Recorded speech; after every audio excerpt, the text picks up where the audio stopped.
discussed what is meritocracy. Meritocracy means creating people who are the best in their field, a set of people, and obviously this set of the people can only be created by somebody with lot of vision, lot of mission, somebody who is visionary, some leader, the leader in the real sense, a super meritocrat only, right? So in such a situation, like for example in China, what happens, there is a party, People's Party of China, right? So they have there is no election system there. So they have a People's Party, which is a group of people, group of party. So they, among them, they select somebody who is of that stature, right? So there is certain amount of democracy within the party, yes, of course. But that democracy is also not very widespread. It's not that everybody elects. Only certain people who are eligible, who are having that kind of stature, from education point of view, from background point of view, from experience point of view, they only select. And they select somebody who is something, of that stature. Like for example, in India we have a selection of Chief Justice of India. Do you go for any election to choose a Chief Justice? No. So in India also we have that system. To select a Chief Justice of India, we do the same thing what China does to select their own leader. Same thing, absolutely same thing. So they select somebody from the education point of view, from the background point of view, from the honesty point of view, somebody who really deserve a meritocrat of the meritocrat. They only can create meritocrat. That is the Singapore model. That is why Singapore is, almost everything it is number one. Everything. Whether it is per capita income, whether it is happiness index, whether it is living standard, anything. In everything, Singapore is number one. Zero corruption. Singapore is number one in honesty index. Every index, Singapore is one. Not because of democracy, but because of meritocracy. China has adopted this system after getting this idea, because Mr. Lee is also basically a Chinese. If a Chinese can do in Singapore, the Chinese people can also do in China. That is what they thought. And it's very good. It is very good of their party that they have adopted that system. Right? So, this is, you want to ask? Okay. So what is the meaning of this? Now listen to me very carefully on this slide. It is very, very interesting slide. So what is the meaning of this? What the Chinese government thinking is? Let us understand from their point of view. Let us not be very biased. Do what is right. Not what the public say. Forget about the public. If there is somebody, if you have given me a power, if I am your leader, I will do something which I think is right. Right? Even I have to die for this, but I will do it. Forget about the public. Forget about the blinds. I am not blind. Right? Or what others say. Others say means like press, like opposition party. No. Let them say. If you have given me power to rule you, I am your leader. You have to accept it. Whether I do it right or wrong, you have to accept it. You have to trust me. If you can't trust, then how will you benefit from my actions? To hell with press, to hell with the opposition. This is the thinking of the Chinese party. Right? Second, as I told you, elected government is as good as the people who elect. So they cannot bring growth, obviously. There is no increment. There is no incremental growth. Because you choose the same people like you. If you are uneducated, you will choose an uneducated person. Choose the same kind of people. If you are of some type, you will choose the same kind of person. So where is the incremental growth? There is no growth. You are same. Probably even worse. Right? And another thing. As a leader, I have the right to enter into your private life. What is the meaning of this? People should be told who should be your neighbor. If you say, I don't want a Muslim neighbor because he is a Muslim, I am a Hindu, to hell with you. You have to have a Muslim neighbor. I am forcing you because I am your leader. So you should have a Muslim leader on the one side and a Christian leader on the second side. Otherwise, how will you understand how a Muslim does or how a Christian does? I will tell.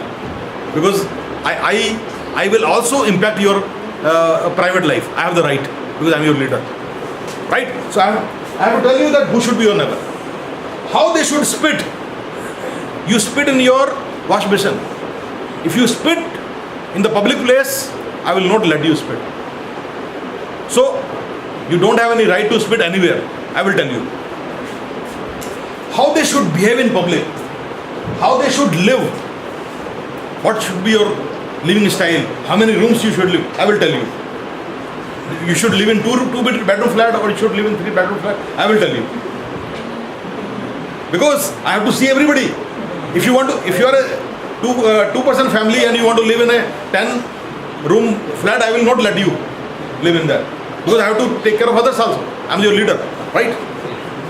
Then, what language you should speak and what kind of noises you should make.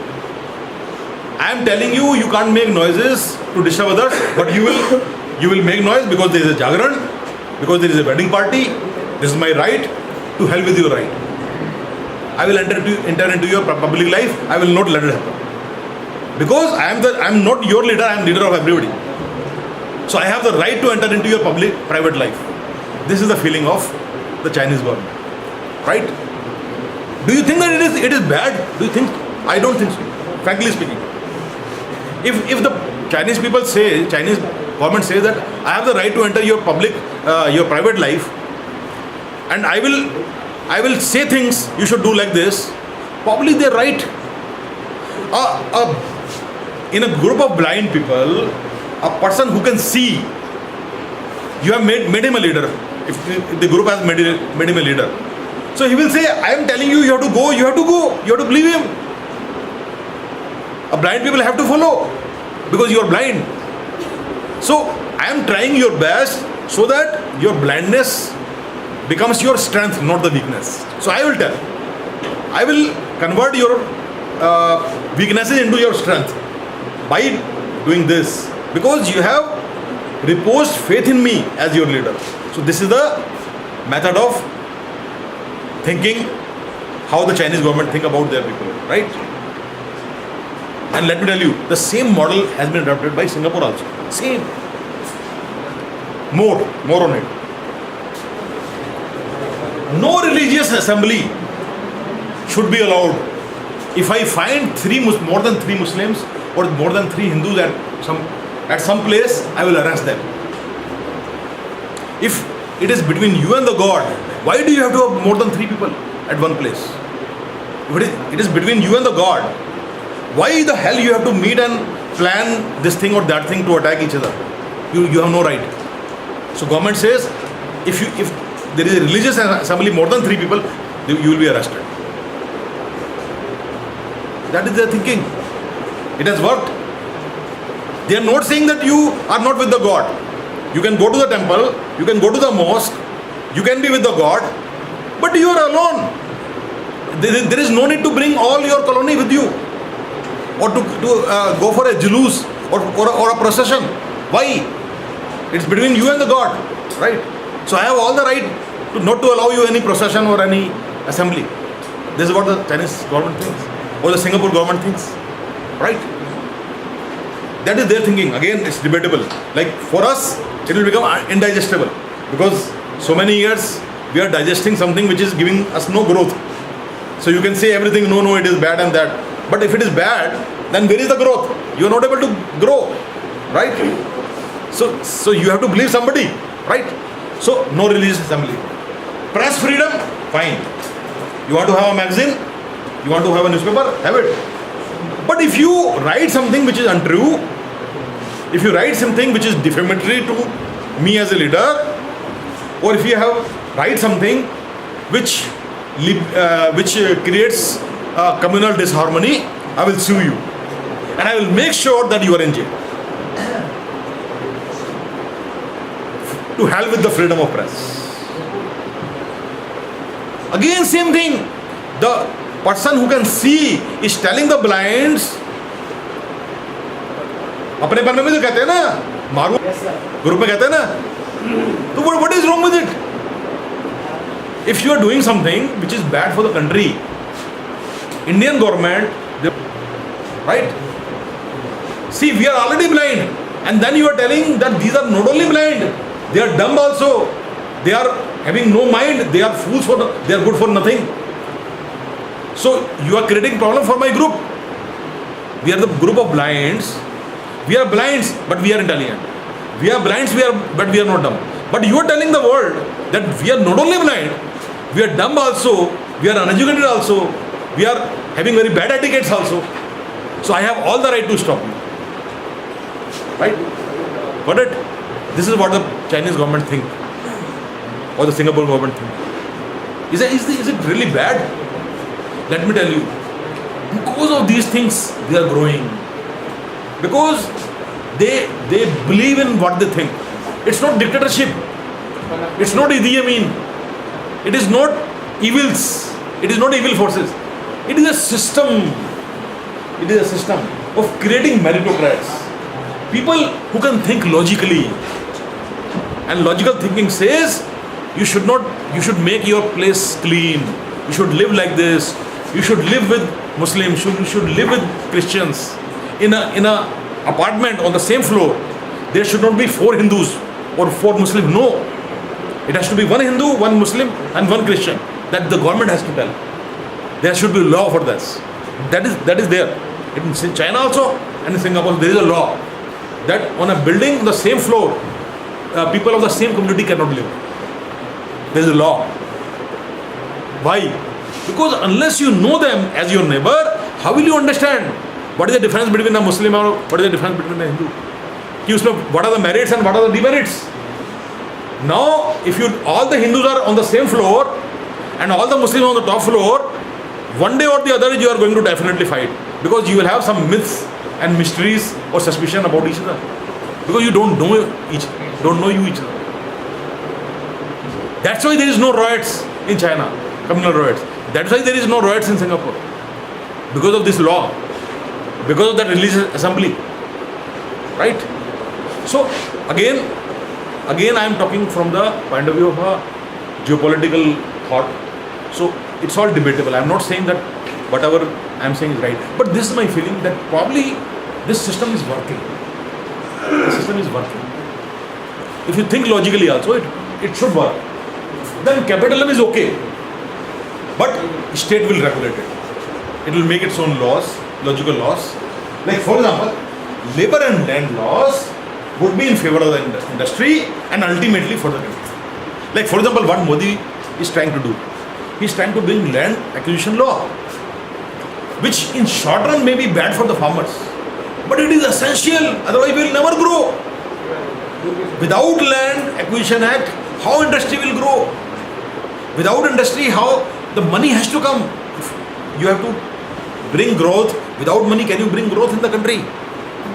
And all these people are creating problem. Again, see, this is the problem with our democracy. We are not able to grow because we are not believing the person who can see. We are all blind and we are not believing the person who can see. We are not supporting. We are not trusting. That is the problem. So if you have brought somebody as your leader, you have to trust. You have to try. But we are not doing it. We don't want to do it. So that is the problem with democracy. So this is what the thinking of the Chinese was. Okay. So that is the impact of the China and probably a little bit of its culture, not fully. I told you Confucius and the governance. And governance is what? Meritocracy, not democracy. Right? So before I talk about India and China, do you really think that China is going to explode? There will be revolution and people will say we want democracy. Do you really think so? I don't think so. The whole world is telling that China is sitting on a time bomb. And the biggest challenge China faces is the political challenge. People will erupt. They will say, we want democracy. If somebody is benefiting from meritocracy, why the hell they will ask for democracy? I don't think so. It's personally I feel it's a Western media which is creating this. Otherwise, if you go to China, you drive around, you will be 100% sure what I'm saying, that there is not going to be any explosion. They are very happy. So according to the statistics, there are 80% people in China who live under poverty line. So sir, and as per we know, in emerging rules of China, there is no right of people. They have to listen to government. So how many days will the people will You do one thing. silent? I'll tell you. This one thing, I mean, seeing is believing, right? You obviously cannot go to China. You cannot drive around. Just do one thing. Whenever you have time, you go to Google Earth. Go to Google Earth. Spend 2 hours on Google Earth. See Chinese villages, small villages, right? There are a lot of photos. You know, have you ever tried this? You go to Google Earth. In Google Earth, you can go to any point of the earth. You can go, right or wrong? You can go to even small villages also. Do you know that? Yes, sir. Yes. When you go there, you will find a lot of pictures. You open that pictures and see the life of the people. You will understand whether they are rich or poor. It's again a myth.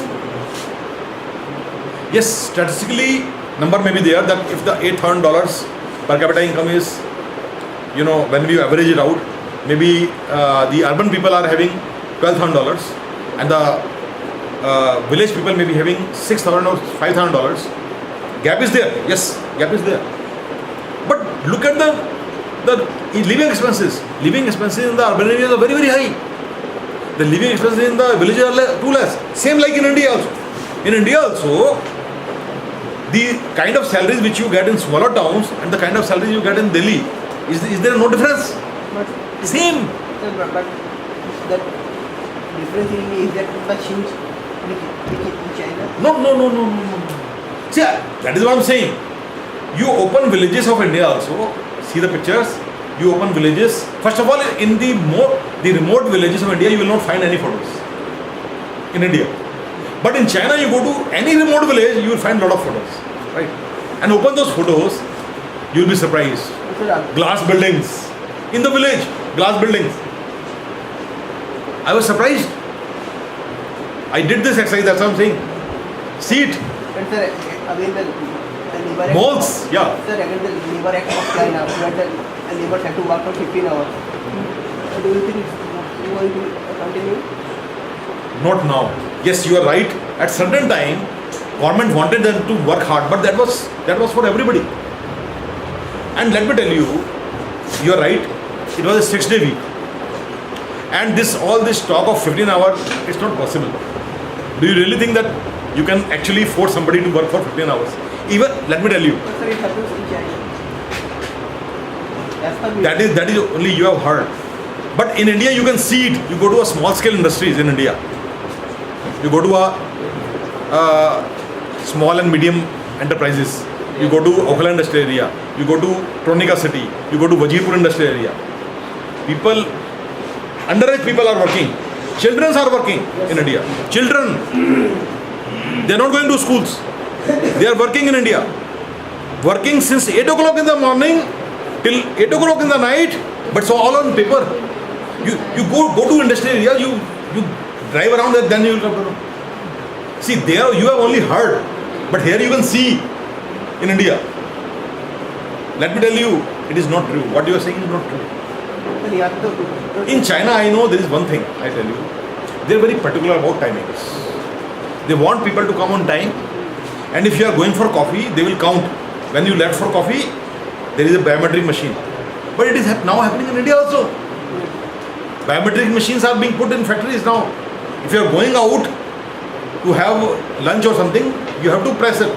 It is happening in India also. It was already started in China. So people started creating problem that you are reducing 10 minutes of doing coffee and these things or going to the bathroom. That is true. That is true. But that is their system. They will count the actual hour of the work. That how many. So what happens? You ultimately end up working 1 or 2 hours extra. Fine, it's okay. If it is 8-hour job, you actually work for 10 hours. Why? Because in between you have to go to bathroom also, you have to go to this place also. That's fine, that is their system.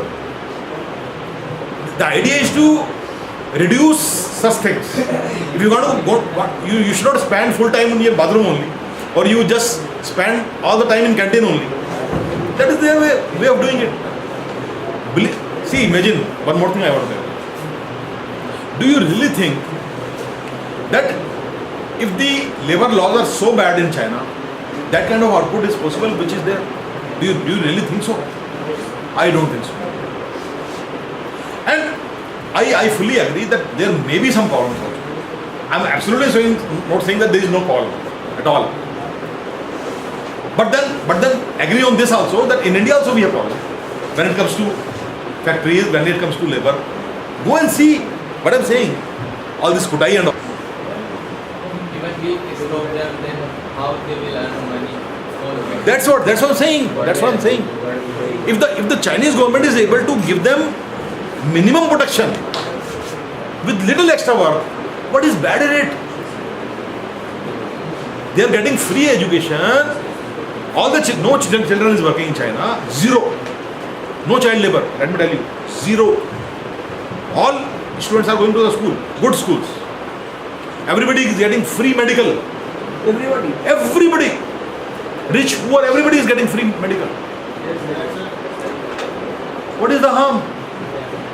Everybody has a right, minimum right to get food. Nobody is empty stomach. Not even a single person is empty stomach in China. Impossible. Because government provides. What is so bad about it? Tell me. In communism, that is the minimum. What is the minimum of communism? Education, health and food has to be free. That is the meaning of communism.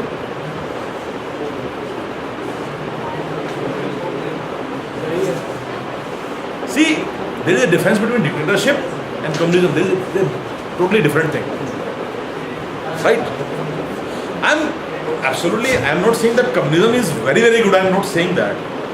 But if it done in a proper manner with meritocracy, it is very good. Implementing in Indonesia. Yes.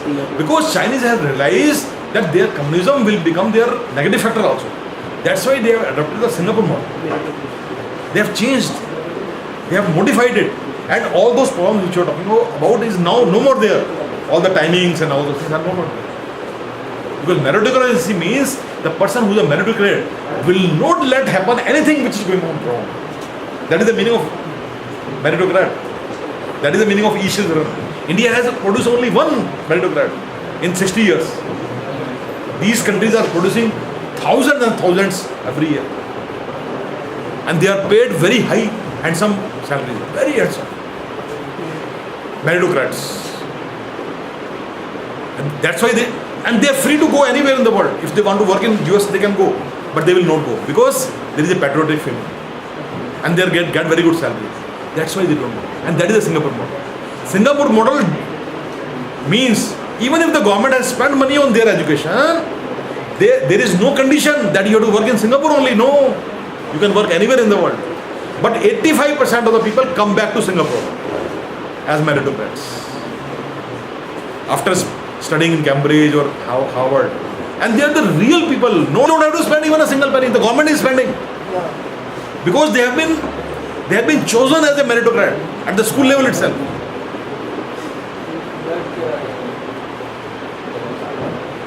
Are we doing this thing? No. Are we doing this? No. Because we are not patriotic. We have no patriotism. Absolutely. Whether it is our leaders or whether we are ourselves. We don't have any patriotism. We don't want any growth of our country.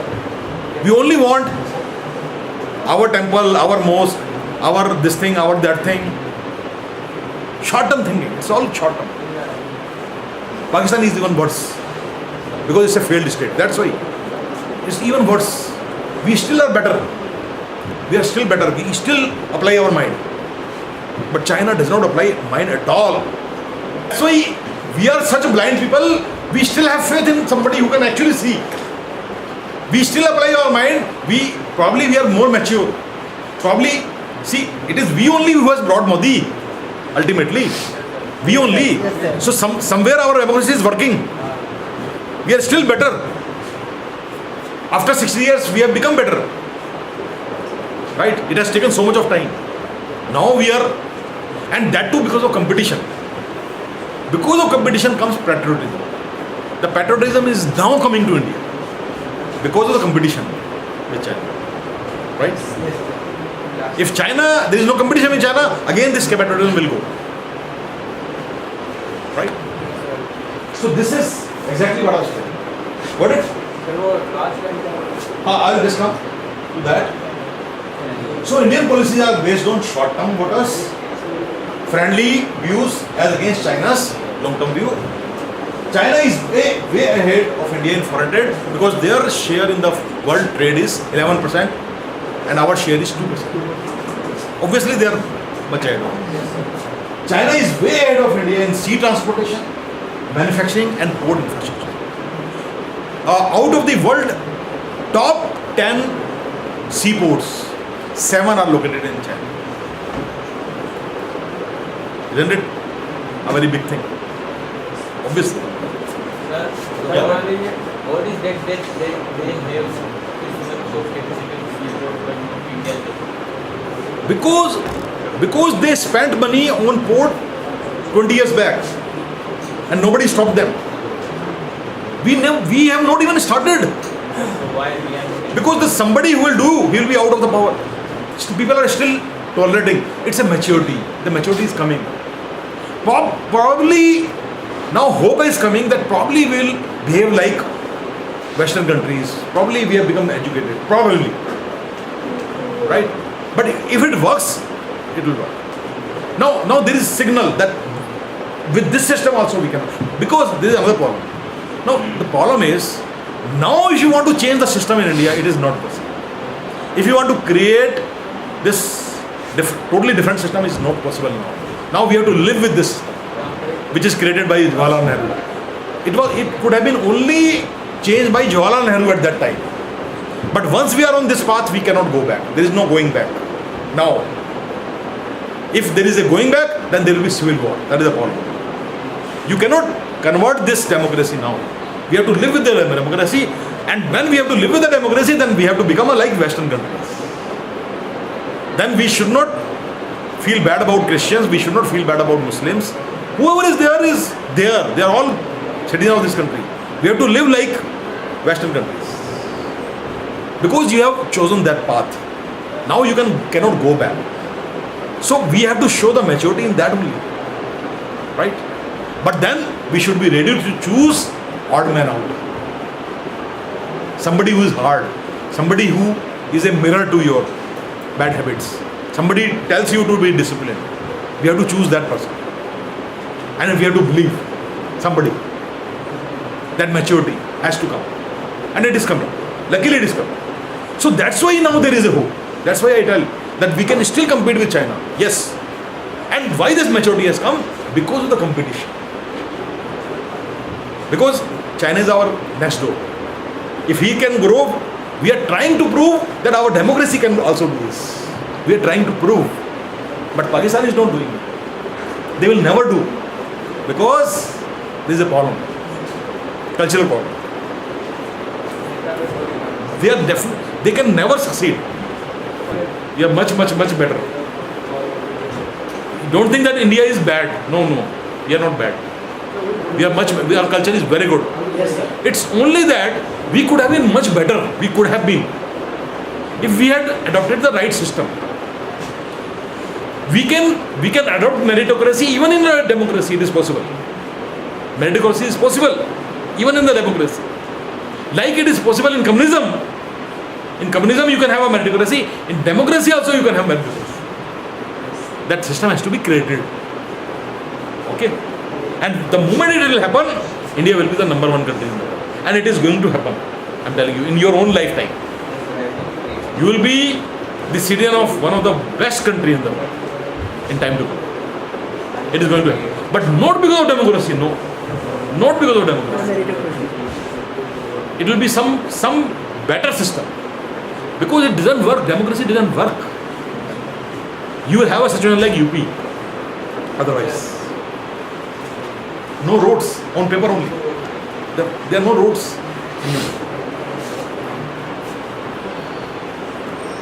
So, when we say China versus India, India is ahead of China in certain sectors like IT, pharmaceuticals, and few others. Some sectors. Little bit on automotive sector also we are at par with China. But most of the other sectors, definitely China is ahead of us. India's financial system and market is more Western friendly. They are more acceptable. Our system is more acceptable to the Western countries. Like our derivatives market, or commodities market, or banking system. It's not that we are better than China, no. But our system is more friendly with the Western countries. We are more integrated than China. Okay. India is mostly busy in internal politics. It is an opportunity for China, who do not have any major internal problem in short run at least, to have regional hegemony. Because we are embroiled in our own internal Sonia Gandhi, Rahul Gandhi, Jayalalitha, and all these things. So what is happening? China is slowly encircling us by one of the major policy. What they use is the strategy of Garland of Pearls. I'll discuss that strategy. You have heard about it? Garland of Pearls strategy of China. This strategy has been adopted because of our lack of external initiative. We are so embroiled in our internal politics and internal noises and internal arguments. We are not bothered about what is happening outside the house. What China is doing. It's slowly, I will discuss that part. It is building its infrastructure around India. It is called the strategy of Garland of Pearls. Right? I'll tell you how it is doing it. Have I not discussed that part in any of the? Okay. You are having first course with me, na? Yes. Okay. Because this Garland of Pearls I discuss in many other courses. So it's a very, and what you can do if you want to understand in detail. If you go to my website vijayjain.com, there is recently I had put up an article. The heading of the article is Lankan opportunity. The Lankan opportunity. You can write it down. The Lankan opportunity. Here I have given in some detail this Garland, the Garland of Pearls strategy of China. Right? It is there on the YouTube. Okay? Sorry. The article is there. So the whole article is there. So you can see that. The strategy of Garland of Pearls. So you will find text details about this. What China has done. Okay. So in this article, I have written when Modi was going to Sri Lanka. So I had suggested what Modi should do. So that is the opportunity for us. So that's why there I have mentioned that how we can counter this strategy of China. Okay. So you can see that article.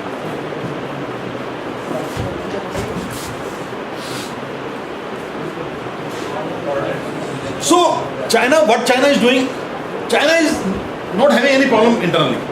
So it can spend a lot of time outside, So what he is doing, he has a grand strategy to ultimately rule the Indian Ocean. And Indian Ocean is very big. Who are the players in the Indian Ocean? Somebody can tell me?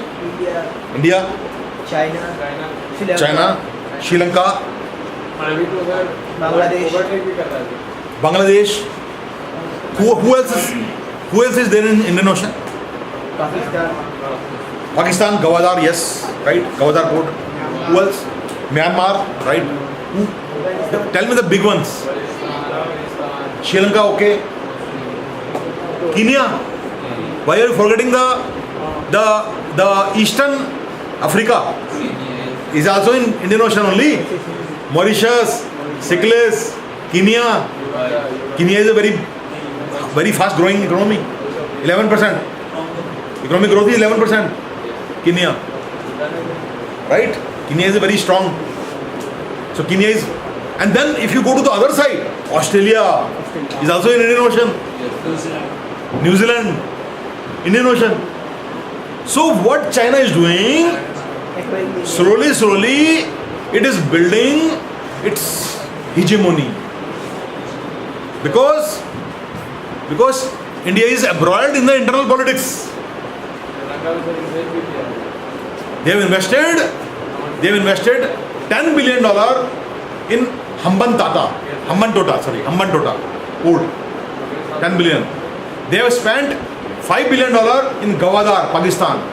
They have spent $2 billion in Kenya. They have spent $7 billion in Chittagong, Bangladesh. They have spent $10 billion in Myanmar. They have created, these are pearls. It's a garland of pearls. They have created their bases by having this investment. When you invest something, you become the owner. Can anybody stop China? Naval ships or military ships? Commercial, yes. But military also, because I have spent money, I can use my own thing. Why not? Will Sri Lanka stop China if the submarine or any ship comes? Because they spent $10 billion on that port. So will Sri Lanka government say no, you cannot bring it? Or Kenya will say no, you cannot bring it? So what is it doing? It has spent that kind of money, which again they will recover very easily. Do you know how? What they will do? By business. What? How will they benefit from this? Entering the export Export, but how? entering the other countries ships. No terms. No. Entering the other countries ships in their port and they can live. First they will take rent. So any ship which comes, for them it is free. But for other ships they have to pay berthing charges. But in addition, they will easily recover this money. In that article I also mentioned, by stock and sale. Now what is this stock and sale? Do you understand the meaning of this? There is a system called stock and sale. China is a very big manufacturing base. You already know that which are the items which are fast moving items. You stock them. The moment you get an order, within 1 week you deliver, you will get 20% extra price. Suppose you know that these are the items which are fast moving. Ultimately, Indian Ocean, you have to enter into Atlantic to go to Europe or use the Suez Canal, right? Gawadar is there. So what do? You stock your material. It's already manufactured, it's already packed. The moment you get an order, supply it from Gawadar, supply it from Kenya within 7 days. So buyer will say, take 20% extra, no problem. I am getting delivery. Instead of 2 months, I am getting in 7 days. Stock and sale. Are you with me? Are you able to understand what I am saying? By giving fast delivery, you are getting 20-25% extra price. All this investment will be recovered within next 20 years. Have we ever done anything like this? If we come out of this, all this AIDMK or DMK or Biju Dal or this Dal or that Dal, we are always embroiled in all these things. We are not even bothered. To hell with the Sri Lanka, to hell with Bangladesh, to hell with all these people. We are always fighting. And those people who have nothing to do with Indian Ocean, we are the main people, and they are building all this infrastructure. You got it? Why Modi? Modi is very intelligent. That is why Modi, what he did, he called all the SAARC nations, come to India and I will visit you. I will make friendship. What we are doing? We are creating problem for Modi. He is trying to put things in order outside India. And we are putting trouble. No, Land Acquisition Act, you are this. Attack on church, that is being done by somebody else. The opposition is trying to create problems for Modi so that he gets distracted. And who will benefit? China will benefit. The benefit will be China. Because Modi has given a lot of signal to Sri Lanka. Modi has given a lot of signals to Seychelles. Modi has given a lot of signals to Mauritius.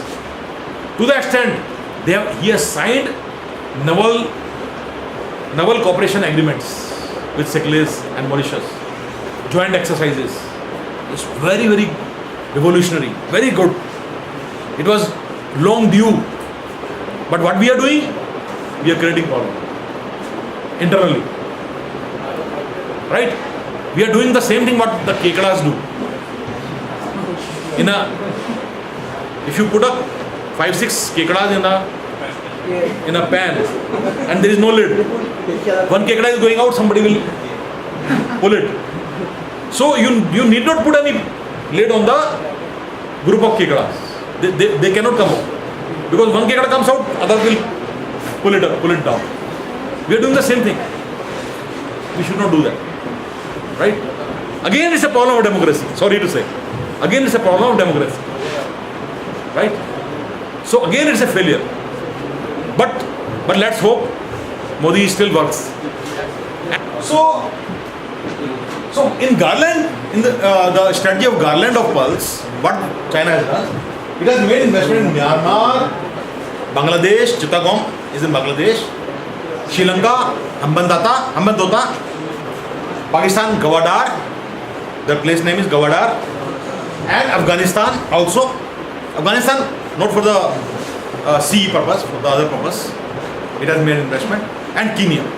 Kenya is also one of the Pal, of the Garland, right? So Kenya, which is on the east coast of Africa. So what kind of politics Kenya has? Kenya is again economics hungry, of course. It's actually highly underdeveloped. That's why this 11% growth rate has no meaning. Because it is so underdeveloped that even this 11% is, if the 11% remain for next 10, 20 years, then it will become another Singapore, obviously. Kenya will become, and actually, let me tell you, if you believe me, if that growth rate remain, personally I feel Kenya will actually become a Singapore. Actually. Because they are getting very close to investment from European countries. It's only now that Europe is actually in recession that problem has come. Otherwise, Kenya is getting a lot of investment from Europe. They are not bothered about any investment from India. They give a damn to Indian investment. They don't welcome at all any Indian businessman. They want Europeans because they feel Indian businessmen are very greedy. They made investment to spoil or to suck out the country. But the Europeans, they made investment with open heart. Is it really? Right? No, that's their feeling. I don't know. I'm just telling from the news which I read. That is what they say. That we don't want any Indian investment, we want European investment. We also say the same thing. If we never say that Chinese should invest in India. We always say US should invest, Europe should invest. Same thing. Because those investments are good for the country. The results are better. Our industry has become, you people are getting good jobs because of the Europeans coming. Otherwise you are not getting those kind of salaries. Today you are getting those salaries because people from Europe, people from US are coming and they are ready to give very good salaries. Look at the IT companies. Right? It's only IT companies which have brought this salary to that level. Right? If suppose Chinese comes, do you think that they will give that kind of salary? Forget about it. They will suck you out. Even Japanese don't give. Japanese are very, very greedy. Very greedy people. Japanese. If you work for Japanese, you will be in the hell, I'm telling you. You work with a Korean company, you will be in the hell. You know Daewoo company was a Korean company. Daewoo. It closed down from India because they were torturing Indians. Almost torturing. So Kenya don't want Indian investment. They want European investment. And they are getting a lot of it. But it's very underdeveloped. So with time, with 11% if they maintain, they will definitely come. Okay. So, and China has a lot of plans for Nepal and Bhutan. So in our neighborhood, he is making so much of investment. China has border disputes with many of its neighbors, including India, Vietnam, Cambodia, Laos, yes, and Japan, as well as Taiwan, right? But it has got military ties with countries like Indonesia and Pakistan. It has got a lot of military cooperation, including nuclear capabilities, nuclear cooperation with Pakistan. And for your knowledge, let me tell you, there was a very shocking news recently. China has opened its biggest embassy in the world Pakistan. in Pakistan just 1 month back. Inaugurated. Pakistan मानता भी है sir कि इसमें अच्छा दोस्ती वो तो only time will tell. Whatever it is, but they have lot of interest in Pakistan. With Russia, now there is another part. With Russia, China has a long border, but they don't want to do any dispute with Russia because from Russia they are very much dependent for many resources, including oil and gas, Siberian oil and gas. And let me tell you one more thing. Lot of region which are border between Russia and China, they have got lot of minerals and diamonds which are on the Russian side, which originally were in Chinese territory, originally, long back. So they don't want to snatch it back. So what they want to do, they want to invest money and for business purpose they want to own it. Not militarily, but by money. Because Russia is not having money. So what they are doing, they are making a lot of investment in the Russian part, border. Diamonds, rare earth, minerals, oil and gas, Siberia, that is what they do. Okay? Therefore, China has made a lot of investment in different parts of Russia, including Siberia. Okay? Another 5 minutes. China has, I told you, China has a military cooperation with countries like Pakistan, Indonesia and others. China has bought vast stretches of land in Africa, many African countries, for agricultural use and for future food security. Okay? China uses investments made on port infrastructure in Myanmar to expedite shipments directly from Myanmar. Now that is very interesting. That is very interesting. If you look at the map, Myanmar is very near to China. Okay. One very good thing is Myanmar is located at the mouth of Straits of Malacca. Mouth of Straits of Malacca. Now what is the Straits of Malacca? Like Suez Canal, it is also a small channel where two ships cannot go. It has to go in the queue. One side, it's like a two-way highway, this way, and it's very quite long, Straits of Malacca. And without this, China cannot be accessed.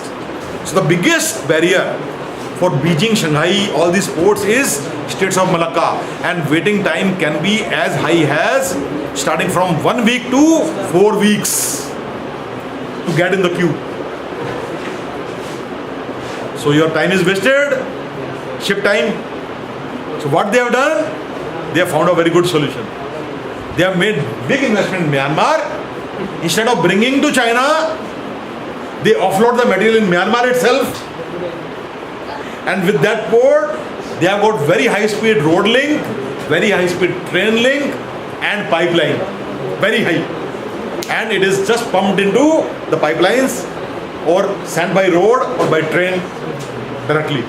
So you are bypassing Straits of Malacca, which is a waiting time, unless it is a mother vessel. Now mother vessel need a very, very big port, right? Probably that cannot be offloaded, so it will wait for its queue, right? All the 7 big ports of China can host mother vessel.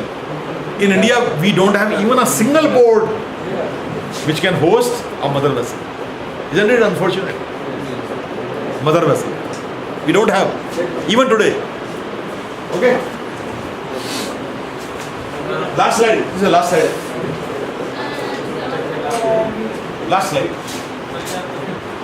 We just finished. China now looks at US as one of its major competitors in securing world resources. However, US remains its biggest market for manufactured goods. Another thing is Chinese diaspora, the people of Chinese origin. They are spread all over the world. Okay? And provides lot of leverage to China in terms of know-how and intelligence. Lot of information. They get it from Chinese people who are spread all over the world. China thinks itself as a major driver of both political and economic activity in South China. So this is what I wanted to share with you about China.